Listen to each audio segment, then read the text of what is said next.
आता पाहणार आहोत न्यूज टॉप 9 घडामोडी। सुरुवात करूयात राजकीय बातम्यांनी। भाजप जिल्हा सचिवाकडूनच निवडणूक आयोगाच्या कामावर आक्षेप। मतदारांची हेराफेरी केल्याचा कमलेश कटारिया यांचा आरोप। तर अब्दुल सत्तारांच्या दबावामुळे मतदारांची हेराफेरी झाली, कटारिया यांचा गंभीर आरोप।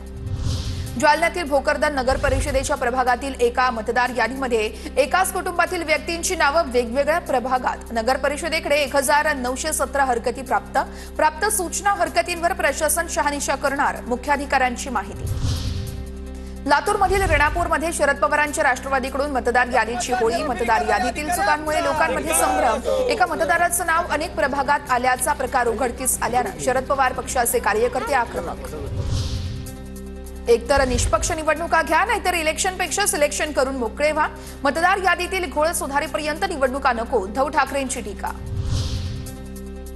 महाराष्ट्राची जनता महायुतीच्या पाठीशी, आम्ही निवडून आल्यानंतर विरोधक पुन्हा आयोगावर आरोप करणार, मुख्यमंत्री फडणवीसांचा मवियाला खोचक टोला।